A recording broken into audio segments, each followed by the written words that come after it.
আচ্ছা, কেমন হবে যদি আপনার প্রিয় মানুষটি বা কাছের মানুষটি কোনো জীবজন্তুর রূপে রূপান্তরিত হয়ে যায় এবং প্রত্যেকটা মানুষ তাকে ব্যঙ্গ করতে শুরু করে দেয় এবং তার সাথে খারাপ ব্যবহার করতেও শুরু করে দেয়, কিন্তু আপনি একমাত্র যে এই সত্যিটা ভালোভাবে জানেন, তাহলে কেমন হবে? আর এমনই কিছু ঘটে আমাদের আজকের মুভিতে। আর এই মুভিটি সম্পূর্ণ সায়েন্স ফিকশন এবং ফ্যান্টাসি মুভির মধ্যে পড়ে। হাই, দিস ইজ নবীন and you are watching best of Hollywood. আর আজকের movie the animal kingdom. Movie শুরু হয় ফ্রান্সের একটি ব্যস্ততম শহরকে দেখিয়ে, যেখানে ট্রাফিক জ্যামের কারণে দুই বাবা ছেলে একটি গাড়ির মধ্যে আটকে পড়েছে। ছেলেটির নাম এমিল এবং তার বাবার নাম ফ্রান্সিস। আর এরা দুজনেই একে অপরের সাথে ঝগড়া শুরু করে দিয়েছে। আসলে ফ্রান্সিস মনে করে তার ছেলে তার কোনো কথাই শোনে না এবং সে দিন দিন বাজে হয়ে যাচ্ছে। এখন এই ঝগড়ার মধ্যে তারা বাইরে থেকে কিছু হইচই শুনতে পায়। এরা দুজন সঙ্গে সঙ্গে বাইরে যায় এবং তারা লক্ষ্য করে একটি মানুষ যার শরীর দিয়ে পাখির মতো ডানা তৈরি হয়ে গেছে এবং সে প্রত্যেকটা মানুষকে ক্ষতি করছে। কিন্তু তারা এটা দেখে খুব বেশি অবাক হয় না, কারণ বর্তমানে ফ্রান্সের বেশিরভাগ মানুষের সাথে এই ধরনের অদ্ভুত ঘটনা ঘটছে। মানুষগুলো আস্তে আস্তে মিউটেন্টে পরিণত হয়ে যাচ্ছে এবং তাদের রূপ দিন দিন জীবজন্তুর রূপে পরিণত হয়ে যাচ্ছে। আর এই দুই বাবা ছেলেও এই কারণেই গাড়ি নিয়ে রাস্তায় বেরিয়েছে।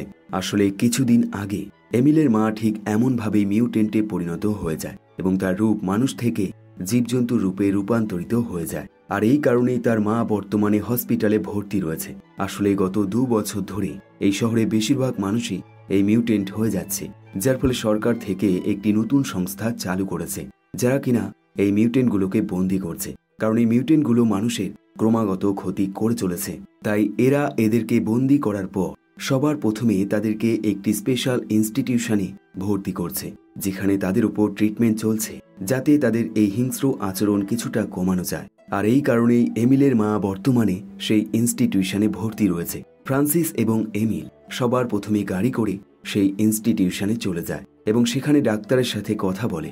ডাক্তার তাদেরকে জানায় এই শহরের দক্ষিণ দিকে একটি নতুন ইনস্টিটিউশন তৈরি করা হচ্ছে এবং সেখানেই তোমার স্ত্রী লিনাকে নিয়ে যাওয়া হবে। এখন এইসবের মধ্যে এমিল ডাক্তারকে একটাই প্রশ্ন করে। সে বলে, আমার মা কি পুনরায় আগের মতো হয়ে যাবে? কিন্তু ডাক্তার এই প্রশ্নের কোনো সঠিক উত্তর দেয় না। আসলে এমিল তার মায়ের এরকম রূপ খুব বেশি ভয় পায়, কারণ কিছুদিন আগেই তার মা অনিচ্ছাকৃতভাবে তার মুখে একটি আঁচড় দিয়েছিল এবং সেদিন থেকেই সে তার মায়ের এরকম রূপ দেখলেই ভয় পেয়ে যায়। কিন্তু তার বাবা ফ্রান্সিস তাকে বোঝায় তার মায়ের রূপ যেমনই হোক, সে এখনও তাদের ফ্যামিলির একটি অংশ, তাই ভয় পাওয়ার কোনো কারণ নেই। এরপর এই দুই বাবা ছেলে এই শহর থেকে দূরে একটি নতুন বাড়িতে চলে যায়, কারণ ইতিমধ্যে তার পাড়ার প্রতিটা মানুষই লিনার সম্বন্ধে জানতে পেরে গেছে। তাই তারা ফ্রান্সিস এবং এমিলকে নানান রকমভাবে ব্যঙ্গ করতে শুরু করে দিয়েছে। আর ফ্রান্সিস মোটেও চায় না তার স্ত্রীকে নিয়ে কেউ মজা করুক। আর এই কারণে শহর থেকে দূরে অবস্থিত একটি নতুন বাড়িতে তারা দুজন চলে আসে। ফ্রান্সিস সবার প্রথমেই তার ছেলেকে এখানে একটি নতুন স্কুলে ভর্তি করে দেয় এবং স্কুলের প্রথম দিনে স্কুলের শিক্ষিকা তাকে সবার সাথে পরিচয় করিয়ে দেয়। এখন এই ছাত্রদের মধ্যে একটি মেয়ে থাকে যার নাম নিনা। আর সে এমিলকে অনেক প্রশ্ন করে, যেমন তার বাড়ি কোথায় ছিল এবং সে এখানে কেন এসছে এবং তার ফ্যামিলিতে কে কে রয়েছে। এমিল প্রত্যেকটা প্রশ্নের উত্তর খুব ভালোভাবে দিয়ে দেয়, কিন্তু যখন মেয়েটি তার মায়ের সম্বন্ধে জিজ্ঞাসা করে তখন এমিল তাকে মিথ্যে বলে। সে জানায় তার মা অনেক আগেই মরে গেছে। এখন প্রথম দিনের ক্লাস শেষ করে এমিল যখন বাড়ি ফিরে, সে দেখে তার বাবা একটি রেস্টুরেন্টে রাঁধুনি হিসেবে কাজ শুরু করে দিয়েছে। এখন রাত হলে এই শহরে খুব ঝড় বৃষ্টি শুরু হয়ে যায় এবং তাদের বাড়ির ইলেকট্রিসিটি অফ হয়ে যায়, যার ফলে ফ্রান্সিস যখন ইলেকট্রিসিটি ঠিক করতে ব্যস্ত থাকে, ঠিক সেই সময় এমিল জানালার পাশে আসে এবং সে লক্ষ্য করে একটি অদ্ভুত দেখতে মানুষ দাঁড়িয়ে রয়েছে, যার মুখটা অনেকটা কোনো পশুর মতো, কিন্তু সেটা পরের মুহূর্তেই গায়েব হয়ে যায়। সকাল হলে এই বাবা ছেলে গাড়ি করে আরও একবার বেরিয়ে পড়ে এবং তারা লক্ষ্য করে আগের দিন রাতে ঝড় বৃষ্টি হওয়ার কারণে শহরের বিভিন্ন জায়গায় গাছ ভেঙে পড়েছে এবং অনেক বড়সড় ক্ষতি হয়ে গেছে। কিন্তু এর মধ্যেই তারা জানতে পারে এই গাছ ভেঙে যাওয়ার ফলে সেই অ্যাম্বুলেন্সটা ধ্বংস হয়ে গেছে, যার মধ্যে প্রত্যেকটা মিউটেন্ট ছিল। আর এটা শুনে ফ্রান্সিস একদম চমকে যায়, কারণ তার স্ত্রী লিনা সেই অ্যাম্বুলেন্সে ছিল।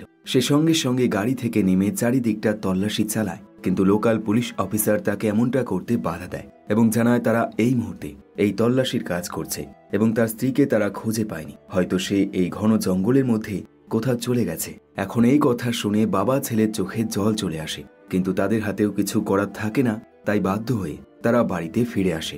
কিন্তু বাড়িতে এসে ফ্রান্সিস মোটেও চুপচাপ বসে থাকে না, বরং সে তার বুদ্ধি খাটিয়ে কিছু জামা কাপড় তার বাড়ির চারপাশটায় মেলে দেয় এবং শুধু এই আশায় যে তার স্ত্রী লিনা এই জামা কাপড়ের গন্ধে সে পুনরায় তার বাড়িতে ফিরে আসবে। পরের দিন সকালে এমিল পুনরায় তার স্কুলে চলে যায় এবং তার বন্ধুদের সাথে দড়ি টানার একটি খেলা খেলে। এমিল যেই টিমে থাকে সেই টিমের প্রত্যেকটা ছাত্র খুব সহজেই মাটিতে পড়ে যায়, কিন্তু অদ্ভুত ব্যাপার, এমিল একাই বিপরীতে থাকা বেশ কিছু ছেলেকে হারিয়ে দেয়। আর এই ঘটনা স্কুলের প্রত্যেকটা ছাত্রকে অবাক করে দেয়, এমনকি তারা প্রথমবার এমিলের সাথে ভালোভাবে কথা বলে। এরপর এমিল যখন বাড়ি ফেরে সে লক্ষ্য করে এই খেলা খেলতে গিয়ে তার হাতে বেশ আঘাত লেগেছে, তাই সে সেটা পরিষ্কার করে। কিন্তু এটা করতে গিয়ে সে দেখে তার পিঠের মেরুদণ্ড কেমন যেন উঁচু নিচু হয়ে গেছে। এক কথায় বলতে গেলে সেটা নর্মাল নয়। এমিল প্রথমবার অনুভব করে সেও হয়তো ঠিক তার মায়ের মতোই কোনো পশুর রূপে রূপান্তরিত হয়ে যাচ্ছে। একই সময় ফ্রান্সিস লোকাল সুপার মার্কেটে চলে যায় তার দৈনিক খাবার কেনার জন্য। আর এখানে এসে তার দেখা হয় একজন পুলিশ অফিসারের সাথে, যার নাম জুলিয়া। আর জুলিয়া হলো সেই পুলিশ অফিসার যে কিনা লিনাকে খোঁজার দায়িত্বে রয়েছে। জুলিয়া তাকে জানায় সে এই ইনভেস্টিগেশন এখানেই বন্ধ করছে, কারণ সরকার থেকে তাকে জানিয়েছে তারা এই ইনভেস্টিগেশনের জন্য মিলিটারি অফিসারদেরকে নিযুক্ত করবে। এখন এই কথাবার্তার মাঝে এই সুপার মার্কেটে বেশ হইচই শুরু হয়ে যায়। ফ্রান্সিস সেখানে গিয়ে জানতে পারে এই মানুষগুলো হইচই করছে কারণ তারা কিছু মিউটেন্টকে এখানে দেখতে পেয়েছে। ফ্রান্সিস মনে করে হয়তো এখানে সে তার স্ত্রীকে খুঁজে পাবে, কিন্তু তার চেষ্টা ব্যর্থ হয়ে যায়। সে লক্ষ্য করে এখানে যে মিউটেন্টগুলো রয়েছে তার মধ্যে তার স্ত্রী নেই।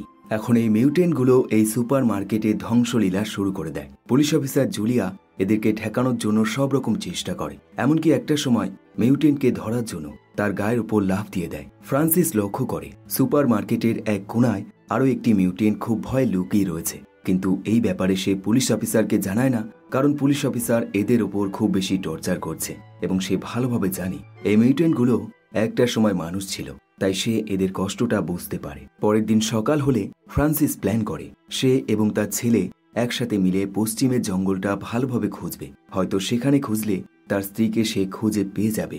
তাই সে তার ছেলেকে এই প্ল্যানটা ভালোভাবে বুঝিয়ে দেয়, কিন্তু এমিল এতে খুব বেশি গুরুত্ব দেয় না এবং সন্ধ্যা হলে সে তার বন্ধুদের সাথে একটি পার্টিতে চলে যায় এবং এই পার্টিতে তারা তাদের স্কুলের আপকামিং সামার ফেস্টিভ্যালে কে কিরকম অভিনয় করবে সেই সব নিয়ে আলোচনা করতে শুরু করে দেয়। কিন্তু এই আলোচনা বেশিক্ষণ চলতে পারে না, কারণ এমিল অ্যালকোহল পান করে সে বমি করতে শুরু করে দেয়। নিনা যে কিনা তার ক্লাসমেট সে তাকে হেল্প করার জন্য কিছু ট্যাবলেট তাকে খেতে দেয়, কিন্তু অদ্ভুত ব্যাপার এমিল এই ট্যাবলেটটা সাধারণভাবে খায় না, বরং নিনার হাত থেকে মুখ লাগিয়ে সে ট্যাবলেটটা খেয়ে নেয়।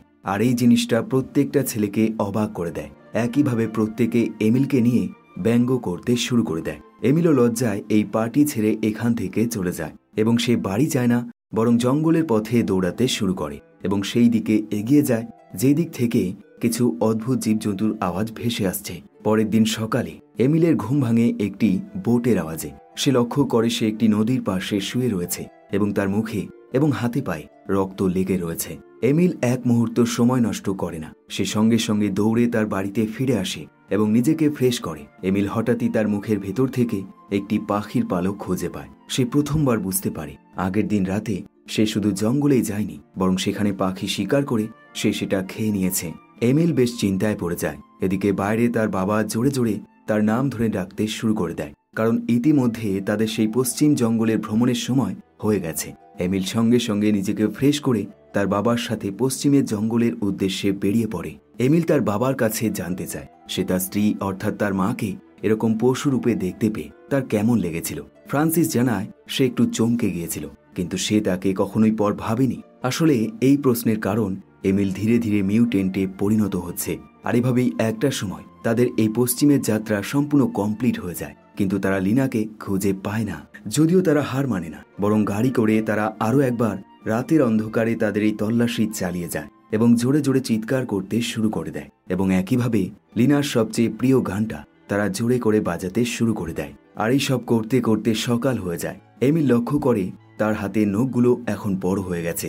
আর ঠিক তখনই তার পোষা কুকুরটা জঙ্গলের মাঝে দৌড়ে পালিয়ে যায়। এমিল সঙ্গে সঙ্গে তাকে ফলো করে। কিছুটা যেতেই সে একটি বাচ্চা মিউটেন্টকে গাছের উপর দেখতে পায়। আর ঠিক সেই মুহূর্তে সেই মিউটেন্টটা তার উপর হামলা করে, যার শরীর থেকে বড় বড় ডানা বেরিয়ে আসছে, যাকে আমরা মুভির শুরুতেই দেখেছি। এখন সেই মিউটেন্টটা এমিলের ওপর আঘাত করতে শুরু করে দেয় এবং তার হাত থেকে রক্ত বের করে দেয়। কিন্তু সে একটা সময় থেমে যায় যখন সে এমিলের চোখের দিকে তাকায় এবং সে বুঝতে পারে এমিলও ঠিক তাদের মতোই একজন মিউটেন্ট। একই সময় ফ্রান্সিস সেখানে চলে আসে এবং সে তার ছেলেকে সঙ্গে সঙ্গে এখান থেকে নিয়ে পালিয়ে যায়। ফ্রান্সিস তাকে হসপিটালে নিয়ে যাওয়ার চেষ্টা করে, কিন্তু তাদের সামনে বেশ কিছু মিলিটারি অফিসার চলে আসে এবং তারা এমিলের এরকম অবস্থা দেখে সঙ্গে সঙ্গে তাকে মিলিটারি হসপিটালে নিয়ে যায়। ডাক্তার সঙ্গে সঙ্গে এটার ট্রিটমেন্ট করে এবং জানায় হয়তো কোনো কুকুর তাকে কামড়েছে। এখন বাড়ি ফিরলে এমিল ইচ্ছে করে তার হাতের ক্ষতস্থানের সেলাইটা খুলে ফেলে এবং রক্তগুলো তার জিভ দিয়ে খেতে শুরু করে দেয়, যেমনটা কোনো কুকুর বা বিড়াল করে থাকে। এমনকি এই অবধি নয়, তার শরীরের এবং তার আচরণের অনেক রকম পরিবর্তন দেখা যায়। যেমন সে যখন তার স্কুলে যায় এবং সেখানকার ল্যাবে ক্লাস করতে থাকে, সে সামান্য ইঁদুরের আওয়াজগুলো ভালোভাবে শুনতে পায় এবং তাতে সে বিরক্ত হয়ে যায়। একইভাবে নিনা নামের সেই স্টুডেন্টের গলায় একটি পালকের লকেট থাকে, যেটা দেখে সে সঙ্গে সঙ্গে কেড়ে নেবার চেষ্টা করে। যদিও নিনা তাকে কোনো রকমে ঠেকায়, কিন্তু তার এই আচরণ মোটেও চেঞ্জ হয় না। এমনকি সে যখন ক্লাস শেষ করে বাড়ির পথে যাত্রা শুরু করে, সে তার সাইকেলটা ভালোভাবে চালাতে পারে না, কারণ তার শরীরের গঠন আস্তে আস্তে চেঞ্জ হচ্ছে। নিনা মনে করে হয়তো এমিলের মন খারাপ হয়েছে, তাই সে তার মন ভালো করার জন্য তাকে তার বাড়িতে নিয়ে যায়। নিনা তাকে গান শোনায় এবং নানান রকম খাবার তার জন্য তৈরি করে। এর মধ্যে এমিল লক্ষ্য করে নিনার রুমে একটি মরা পাখি রয়েছে। নিনা জানায় এই পাখিটি তার বাড়ির সামনে মৃত অবস্থায় পড়েছিল, তাই সে এটাকে ঘরে নিয়ে এসছে এবং এই পালক দিয়ে সে একটি নেকলেস তৈরি করেছে। এমিল এই কথা চুপচাপ শুনে যায়, কিন্তু তার নজর থাকে সেই পাখিটির ওপর, কারণ সে পাখিটিকে খেতে চায়। এখন যেহেতু তার সামনে নিনা রয়েছে, তাই সে নিজেকে কন্ট্রোল করে নেয়, কিন্তু সে তাকে বেশি সময় কন্ট্রোল করতে পারে না। তাই পাশের একটি লেকে গিয়ে হাত দিয়েই মাছ ধরে ফেলে, যেমনটা কোনো জলজ জীব করে থাকে। আর এই দৃশ্য এক প্রতিবেশী দেখে সে খুব বেশি অবাক হয়ে যায়। এরপর এমিল আবারও জঙ্গলে চলে যায় এবং সেখানে গিয়ে সে আরও একবার সেই মানুষটির সাথে দেখা করে যার পাখির মতো ডানা রয়েছে। এমিল তার একটি নাম দেয়, আর সেটা হলো ফিক্স। এমিল লক্ষ্য করে ফিক্সের ডানা রয়েছে, কিন্তু সে ভালোভাবে উড়তে পারছে না এবং একইভাবে তার শরীরে প্রচুর ক্ষত রয়েছে। তাই সে ফিক্সকে এমন একটি জায়গা দেখায় যেখানে সে ওরা প্র্যাকটিস করতে পারবে এবং তার আঘাত লাগবে না। একইভাবে সে ফিক্সকে হেল্প করার জন্য তার চারপাশের গাছপালাগুলো পরিষ্কার করে দেয়। আসলে এমিল এখন আস্তে আস্তে মিউটেন্ট হয়ে যাচ্ছে, আর এই কারণে সে মিউটেন্টদেরকে তার নিজের ফ্যামিলি মনে করতে শুরু করে দিয়েছে এবং একইভাবে তাদের প্রতি তার ভালোবাসা তৈরি হচ্ছে।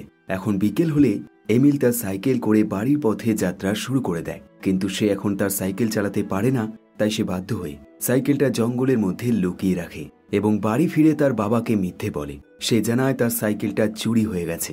রাত হলে ফ্রান্সিস যখন একটি রেস্টুরেন্টে কাজ করতে ব্যস্ত থাকে, সে লক্ষ্য করে রেস্টুরেন্টের ওনার একটি টি শার্ট বানিয়েছে এবং তার মতে এই টি শার্ট পরলে কোন রকম মিউটেন্ট তার উপর হামলা করবে না। ফ্রান্সিস এতে বেশি গুরুত্ব দেয় না এবং সে তার কাজ শুরু করে দেয়। এবং যখন সে এই রেস্টুরেন্টের বেসমেন্টে যায়, হঠাৎই একটি অদ্ভুত দেখতে জীব তার উপর হামলা করে। ফ্রান্সিস লক্ষ্য করে এই জীবটাকে কেউ শক্ত চেন দিয়ে বেঁধে রেখেছে, তাই সে তাকে শান্ত করার চেষ্টা করে এবং ঠিক সেই মুহূর্তে এই রেস্টুরেন্টের মহিলাটি এই জীবটাকে শান্ত করে। ফ্রান্সিস এখানে জানতে পারে এই জীবটা আসলে একটি মিউটেন্ট, আর এই মহিলার কোনো পরিচিত মানুষ এরকম হয়ে গেছে, ঠিক লিনার মতো। এখন এই মিউটেন্টটা খুব বেশি ভয় পেয়ে যায় এবং সে দৌড়াতে শুরু করে। আর ঠিক সেই মুহূর্তে ফ্রান্সিস লক্ষ্য করে আরও মিউটেন্ট তার পেছন পেছন দৌড়াচ্ছে। সে বুঝতে পারে হয়তো তার স্ত্রী এর মধ্যে রয়েছে, তাই সে সঙ্গে সঙ্গে এদেরকে ফলো করে এবং সে তার চেষ্টায় সফল হয়। সে দেখতে পায় তার স্ত্রী এখন সম্পূর্ণ একটি ভাল্লুকের রূপে রূপান্তরিত হয়ে গেছে। তাই সে তাকে আর বিরক্ত করে না, বরং জঙ্গলের দিকে যেতে দেয়। পরের দিন সকাল হলে এমিল পুনরায় তার স্কুলে চলে যায়। আর এবার সে যখন ছাত্রদের সাথে লাঞ্চ করতে থাকে, সে অনুভব করে তার মুখের মধ্যে কিছু একটা রয়েছে। সে সেটা বের করার চেষ্টা করে এবং কিছুক্ষণ পর তার হাতে একটি দাঁত খুলে চলে আসে, যেটা দেখে প্রত্যেকে খাবার খাওয়া বন্ধ করে দেয় এবং এমিলের ওপর খুব বেশি রেগে যায়। কিন্তু এমিল তাদেরকে বোঝায় এটা তার ছোটবেলার দাঁত, তাই এটা খুলে চলে এসছে। এখন বিকেল হলে এমিল আরও একবার ফিক্সের সাথে দেখা করে এবং জঙ্গলে চলে যায়। সে লক্ষ্য করে ফিক্স এখনো ওড়ার চেষ্টা করছে, কিন্তু প্রতিবারই সে নিচে পড়ে যাচ্ছে। তাই সে ফিক্সের ক্ষত স্থানগুলো পরিষ্কার করে দেয় এবং সে লক্ষ্য করে ডাক্তার তার উল্টো পাল্টা সার্জারি করে ফেলেছে, যার ফলে তার মুখের আকৃতি চেঞ্জ হয়ে গেছে। রাত হলে ফ্রান্সিস আরও একবার পুলিশ অফিসার জুলিয়ার সাথে তার স্ত্রীকে খুঁজতে জঙ্গলের উদ্দেশ্যে বেরিয়ে পড়ে এবং বেশ কিছুক্ষণ এরকম তল্লাশি চালানোর পর সে অবশেষে তার ছেলের বাইসাইকেলটা খুঁজে পায়। আর এটা দেখে ফ্রান্সিস বেশ চিন্তায় পড়ে যায়। তাই সে বাড়ি ফিরে সবার প্রথমে তার ঘরটা ভালোভাবে তল্লাশি চালায় এবং একটার সময় সে তার বাথরুমের বেসিন থেকে কিছু নখের টুকরো খুঁজে পায়, যেগুলো দেখতে খুবই ভয়ানক এবং এই ধরনের নখ শুধুমাত্র জীবজন্তুর শরীরে দেখতে পাওয়া যায়। তাই সে প্রথমবার বুঝতে পারে তার ছেলে এমিল ঠিক তার মায়ের মতোই কোনো পশুতে রূপান্তরিত হয়ে যাচ্ছে। এখন এমিল যখন বাড়ি ফেরে, ফ্রান্সিস সবার প্রথমে তাকে সেই সাইকেলটা এবং সেই নখগুলো দেখায় এবং জানতে চায় তার সাথে আসলে কি ঘটছে। এমিল বুঝতে পারে সে ধরা পড়ে গেছে, তাই সে এখান থেকে পালানোর চেষ্টা করে, কিন্তু ফ্রান্সিস আর মানে না। সে তাকে জড়িয়ে ধরে এবং কোনো রকমে আবদ্ধ করে ফেলে। পরের দিন সকালে ফ্রান্সিস এমিলকে খুব সুন্দরভাবে খাবার পরিবেশন করে, কিন্তু এমিল তার হাত ব্যবহার করে না, বরং ডাইরেক্ট তার মুখ দিয়ে খেতে শুরু করে দেয়, যেমনটা কোনো কুকুর বা বিড়াল করে থাকে। এইসব দেখে ফ্রান্সিসের খুব বেশি খারাপ লাগে। সে বেশ হতাশ হয়ে যায়, কিন্তু তার কাছে কিছু করারও থাকে না। তাই সে বাধ্য হয়ে তার স্ত্রীর কিছু মেডিসিন তাকে খেতে দেয়, যাতে সে অন্তত স্কুলে গিয়ে ক্লাসে এরকম আচরণ না করে। কারণ সে ভালোভাবে জানে এই আচরণ যদি পুলিশ অফিসার দেখতে পায়, তবে তারা তাকে সেই স্পেশাল ইনস্টিটিউশনে বন্দি করে ফেলবে, যেখানে বাকি মিউটেন্টরা রয়েছে। আর ফ্রান্সিস এটা মোটেও চায় না। এরপর সে তার ছেলের হাতের নখ থেকে শুরু করে গায়ের পশম এবং মুখ থেকে সবকিছুই পরিষ্কার করে দেয়। একইভাবে সে এমিলকে বুঝিয়ে দেয় কিভাবে সে তার এই পশমগুলো দৈনিক পরিষ্কার করবে এবং তার নখগুলো কেটে ফেলবে। পরের দিন সকাল হলে এমিল আরও একবার ফিক্সের সাথে দেখা করতে সেই জঙ্গলে চলে যায় এবং সে দেখে ফিক্স আর কথা বলতে পারছে না, বরং সে পাখির মতো আওয়াজ করছে। একইভাবে সে দেখতে পায় ফিক্স এখন খুব সুন্দরভাবে উড়তে পারছে। এরপর এমিল একটি মেলায় চলে যায়, যেখানে তার বাবা রাঁধুনির কাজ করছে। ফ্রান্সিস এমিলকে দেখতে পেয়ে খুব বেশি রেগে যায়, কারণ তার মতে এমিলকে এখন লুকিয়ে থাকা উচিত, কারণ এই মেলাতে প্রচুর মানুষ রয়েছে এবং তারা যদি এমিলকে দেখতে পায় তবে তারা বুঝতে পেরে যাবে সে আসলে একজন মিউটেন্ট। তাই বাবা ছেলের মধ্যে এক প্রকারের ফাইট শুরু হয়ে যায়। এখন যেহেতু এমিল একজন মিউটেন্ট, তাই সে খুব সহজেই তার বাবার ঘাড়ে কামড়ে দেয়। ফ্রান্সিস কোনো উপায় না পেয়ে তার হাতের চাকুটা তার ছেলের গলায় ধরে এবং কোনো রকমে নিজের জীবনটা বাঁচায়। যদিও পরের মুহূর্তে এমিল বুঝতে পারে সে আসলে কতটা খারাপ কাজ করতে যাচ্ছিল, তাই সে খুব বেশি হতাশ হয়ে যায়। সঙ্গে সঙ্গে সে এই মেলা থেকে বেরিয়ে যায় এবং বাইরে গিয়ে তার সাথে তার স্কুল ফ্রেন্ড নিনার সাথে দেখা হয়। এমিল কোনো উপায় না পেয়ে নিনার সাথেই তার মনের কথাগুলো শেয়ার করে এবং তার সাথে চাষের জমির মধ্যে দিয়ে হাঁটতে শুরু করে। নিনা তার পরিস্থিতিটা ভালোভাবে বুঝতে পারে, তাই সে তাকে বুঝিয়ে পুনরায় মেলাতে ফিরিয়ে নিয়ে আসে। এর মধ্যে তার স্কুলের আরও একটি বন্ধু তার কাছে আসে এবং তাকে জিজ্ঞাসা করে সে এবং নিনা সেই চাষের জমিতে কি করছিল। এমিল কোনো রকম উত্তর দেয় না, যার ফলে ছেলেটি তার পকেট থেকে একটি লেজার লাইট বের করে। আর এই লাইটের বিশেষত্ব হলো এটা যে কোনো জীবজন্তুকে বিচলিত করে ফেলে এবং তারা এই লাইটের আলো এবং লাইট থেকে নির্গত তরঙ্গ সহ্য করতে পারে না। আসলে এই ছেলেটি জানতে পেরেছে এমিল আসলে একজন মিউটেন্ট, তাই সে তাকে বিরক্ত করতে শুরু করে দেয়। এমিল একটা সময় আর সহ্য করতে পারে না, সে সঙ্গে সঙ্গে ছেলেটির গালে তার হাত দিয়ে আঘাত করে এবং গালে আঁচড়ের দাগ তৈরি হয়ে যায়। এমিল কোনো উপায় না পেয়ে সে সোজা চাষের জমির মধ্যে দিয়ে দৌড়াতে শুরু করে। এদিকে এমিলের সেই স্কুলের বন্ধুটি প্রত্যেকটা পুলিশ অফিসারকে এমিলের সত্যিটা জানিয়ে দেয়, যার ফলে পুলিশরা সঙ্গে সঙ্গে বন্দুক নিয়ে সেই চাষের জমি বরাবর দৌড়াতে শুরু করে দেয়। কিন্তু সমস্যা হলো এমিল কিছুটা যেতেই তার সামনে কুকুর চলে আসে এবং সেই কুকুরটা পুলিশদের কুকুর থাকে, তাই কুকুরটি জোরে জোরে আওয়াজ করতে শুরু করে দেয়, যার ফলে চারপাশে থাকা পুলিশরা বুঝতে পেরে যায় এমিল কোন দিকে রয়েছে। এমিল সঙ্গে সঙ্গে দৌড়াতে শুরু করে এবং তার গতি অনেকটাই বেশি থাকে, কিন্তু এই অবস্থাতেও দূর থেকে একজন পুলিশ অফিসার তাকে দেখে ফেলে, তাই সে তার বন্দুকটা তার দিকে টার্গেট করে। কিন্তু সেই মুহূর্তে এমিলের বন্ধু ফিক্স সেখানে চলে আসে এবং সে সেই পুলিশ অফিসারকে উড়িয়ে নিয়ে চলে যায়। এরপর ফিক্স এমিলকে সঠিক রাস্তা দেখিয়ে এগিয়ে নিয়ে যায়। একইভাবে পুলিশরা তাকে ফলো করে। পুলিশগুলো লক্ষ্য করে এমিলকে ওপরে থাকা একটি মিউটেন্ট হেল্প করছে, তাই সবার প্রথমে তারা গুলি করে ফিক্সকে মেরে ফেলে। এমিল সঙ্গে সঙ্গে ফিক্সের কাছে ছুটে যায় এবং দেখে এই গুলিতে তার একটি ডানা নষ্ট হয়ে গেছে এবং একইভাবে সে মরতে চলেছে। এমিল বুঝতে পারে তার কাছে আর কোনো উপায় নেই, তাই সে এখান থেকে পালিয়ে যায়। এরপর বেশ কিছু সময় কেটে যায় এবং পুলিশ অফিসার এবং ফ্রান্সিস ফিক্সের মৃতদেহ খুঁজে পায়, কিন্তু তারা এমিলকে খুঁজে পায় না। পরের দিন সকালে এমিল জঙ্গলে ঘুরে ঘুরে জঙ্গলের ফলগুলো খেতে শুরু করে দেয় এবং সন্ধ্যা হলে সে একটি গাছের ওপর উঠে পড়ে এবং সেখানে থাকা নানান রকম জীবজন্তুদের সাথে সে খুব সহজেই বন্ধুত্ব করে নেয়। এখন রাত হলে পুরো জঙ্গল জুড়ে ঝড় বৃষ্টি শুরু হয়ে যায় এবং বজ্রপাতের তীব্র আওয়াজে তাকে বাধ্য হয়ে একটি গুহার মধ্যে আশ্রয় নিতে হয়। কিন্তু সেখানে গিয়েও সে মোটেও সুরক্ষিত থাকে না। সে চারিপাশের জীবজন্তুর আওয়াজে বেশ ভয় পেয়ে যায়। এমনকি তার এই ভয় আরও বেড়ে যায় যখন একটি ভাল্লুক তার দিকে এগিয়ে আসতে থাকে। কিন্তু কাছে আসতেই তার এই ভয় আনন্দে রূপান্তরিত হয়ে যায়, কারণ সে প্রথমবার বুঝতে পারে এই ভাল্লুকটি আর কেউ নয়, স্বয়ং তার মা, যে এখন সম্পূর্ণ ভাল্লুকের রূপে রূপান্তরিত হয়ে গেছে।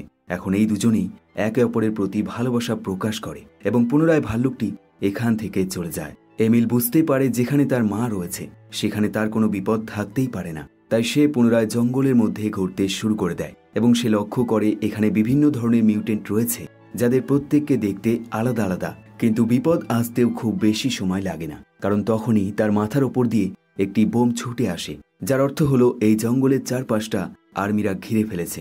এখন এই মিউটেন্টগুলো যে যার মতো লুকোনোর চেষ্টা করে, কিন্তু এই সোলজারদের কাছে এক বিশেষ ধরনের বিস্ফোরক থাকে যেগুলোর আওয়াজে এই মিউটেন্টগুলো খুব বেশি দুর্বল হয়ে যায় এবং তারা কিছু করতে পারে না। আর এমনভাবেই এমিলও খুব সহজেই ধরা পড়ে যায়। কিন্তু একটা মিউটেন্ট বেঁচে যায় যাকে দেখতে কোনো সরীসৃপ জীবের মত, এবং সে তার গায়ের রং প্রয়োজন অনুযায়ী বদলাতে পারে। অন্যদিকে ফ্রান্সিস তার ছেলেকে খুঁজতে খুঁজতে সেই পুলিশ স্টেশনে পৌঁছে যায় এবং সে পুলিশকে জানায় তার ছেলে কোনো নেশা করে হয়তো জঙ্গলের মধ্যে ঘুরছিল, নয়তো তার শরীর একদম ঠিক আছে। এখন পুলিশ এই কথা তো বিশ্বাস করে নেয়, কিন্তু তাকে ছাড়তে হলে এমিলকে সই করতে হবে। আর এটা করতে গিয়ে এমিলের খুব বেশি সমস্যা হয়, কারণ সে মানুষ যেগুলো করে সেই সব জিনিসই ভুলে গেছে। আর এই দৃশ্য দেখে পুলিশ অফিসার বুঝতে পারে এমিল কোনো সাধারণ মানুষ নয়, বরং সে একজন মিউটেন্ট। কিন্তু সে কোনো অ্যাকশন নেবে তার আগেই ফ্রান্সিস তার ছেলেকে বাঁচানোর জন্য সেই পুলিশ অফিসারকে সজোরে একটি আঘাত করে এবং সে অজ্ঞান করে ফেলে। এবং এরপর সে নিজেই সেই ফর্মটা ফিল আপ করে এবং টেবিলের ওপর থেকে সে নিজে নিজেই সেটার ওপর স্ট্যাম্প লাগিয়ে দেয় এবং তার ছেলেকে নিয়ে এখান থেকে বেরিয়ে যায়। কিন্তু খুব বেশি সময় লাগে না পুলিশদেরকে এই মিথ্যেটা ধরতে। তাই ফ্রান্সিস এবং এমিল যখন জঙ্গলের রাস্তা দিয়ে এগোতে থাকে, ঠিক তখনই পুলিশরা তার পিছনে পড়ে যায়। কিন্তু ফ্রান্সিস এতে চিন্তিত থাকে না, বরং সে তার ছেলেকে আরো জঙ্গলের মধ্যে নিয়ে যায়। আর এমনটা করতে গিয়ে তার মুখে হাসি থাকে এবং একটা সময় সে নিজের ইচ্ছায় গাড়িটা দাঁড় করায় এবং তার ছেলেকে জঙ্গলের মধ্যে চলে যেতে বলে, যেখানে তার মা রয়েছে। যদিও এমনটা করতে গিয়ে ফ্রান্সিসের চোখে জল চলে আসে, কিন্তু তবুও সে নিজেকে সান্ত্বনা দেয় এটা ভেবে যে তার ছেলে তার মায়ের কাছে যাচ্ছে এবং সে সেখানে সুরক্ষিত থাকবে। এবং এরপর এমিল সেই জঙ্গল বরাবর দৌড়াতে শুরু করে দেয়। আর এই মুভিটা এবং এই গল্পটা এখানেই শেষ হয়ে যায়। এই মুভিটা এমনভাবে শেষ হয় যার এন্ডিং দেখে আমরা একটা জিনিস বুঝতে পারি, এই মুভির দ্বিতীয় পার্টের সম্ভাবনা রয়েছে, যেখানে হয়তো আমরা দেখব এমিল এবং তার সহযোগী মিউটেন্টের একটি নতুন রাজত্ব তৈরি করে ফেলেছে। কমেন্ট করে জানাতে পারেন এই ভিডিওটি আপনার কেমন লাগলো। সবশেষে ধন্যবাদ আপনাকে ভিডিওটি শেষ পর্যন্ত দেখার জন্য। আবার দেখা হবে নতুন ভিডিওর সাথে, নতুন গল্পের সাথে। দেখতে থাকুন বেস্ট অফ হলিউড।